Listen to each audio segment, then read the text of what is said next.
J'aborde le premier point. L'intérêt du procès. L'intérêt du procès pour moi, c'est de connaître ce qui s'est passé réellement dans le dossier du 28 septembre. Mais nous avons appris. On n'a pas tout appris, mais nous avons beaucoup appris. Nous avons compris ce qui s'est passé dans l'affaire du 28 septembre 2009 et les jours qui ont suivi. Vous savez, s'il y a eu 28 septembre, c'est parce qu'on n'a pas réglé 2007 correctement. C'est parce qu'on n'a pas réglé 2006 correctement. Les bacheliers qu'on a tués ici, 100 élèves ont été assassinés en 2006. M. Yassine Diallo était ministre, il connaît ce dossier. Le deuxième intérêt, c'est situer les responsabilités. Mais l'intérêt le plus important, c'est de lutter contre l'impunité dans notre pays. Oui. Nous souffrons de cela. On ne respecte pas les textes en Guinée. Notre retard est dû à cela. L'impunité, c'est le fait de ne pas respecter les règles. C'est le fait pour l'État lui-même de ne pas respecter les règles qui s'est doté. Mais surtout,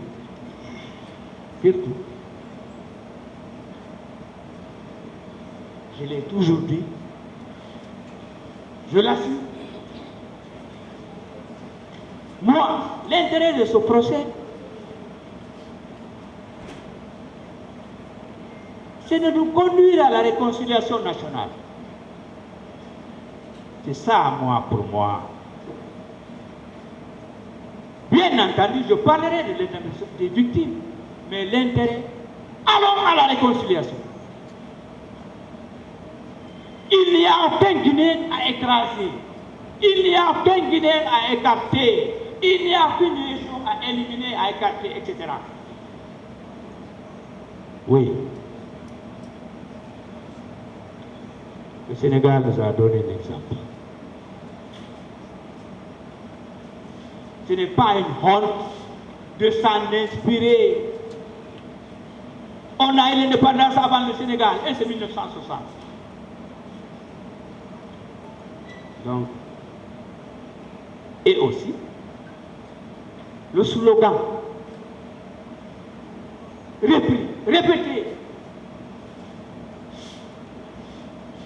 des victimes du Cambouaro, c'est plus jamais ça.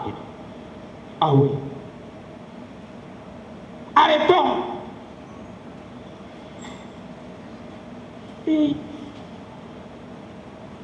on a connu l'esclavage. On a connu la traite négrière. On a connu la colonisation. On connaît l'impérialisme. Aujourd'hui, on est tenaillé avec les grandes puissances. Ce ne sont pas nos amis. Aucune puissance n'est amie à la Guinée. Ils veulent nos richesses, comme en RDC. Si on ne fait pas attention, il n'y aura pas la paix en Guinée à cause de richesses. C'est tout.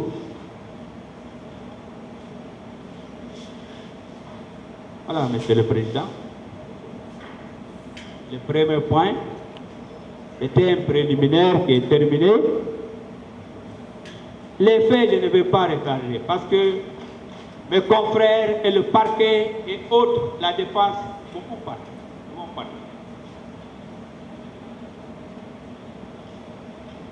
Celui qui réfléchit,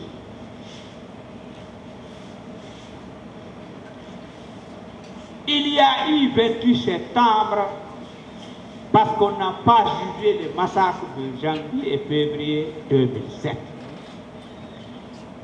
Il y a eu 28 septembre, c'est parce qu'on n'a pas jugé avant ça les bacheliers qu'on a tué à bout portant avec les bérets rouges de Lansana Conté que son âme repose en paix. 100 élèves ont été tués froidement ici au 2 octobre. On a ouvert le dossier à l'OGDH. On n'a pas pu avancer, les gens avaient peur. Donc, les événements du 28 septembre 2009, ce sont les conséquences logiques de ce qui s'est passé depuis 1958. Et cela, depuis 1958, à mon avis, je donne mon avis, c'est que l'État a été défaillant. Les systèmes ont échoué. Qu'est-ce qu'on a fait? Ce sont les agents de l'État, l'argent de l'État, les moyens de l'État qu'on utilise pour tuer la population civile. Et souvent je dis, c'est parce que on n'entre pas dans chaque famille, on force un enfant de 16 ans, une fille de 16 ans. Si on le fait, on va aller arrêter. Oui, ce sont les pauvres qu'on tue le plus souvent. Nous devons, l'État doit arrêter cela. C'est ça l'impunité. C'est ce qui nous a conduit au 28 septembre.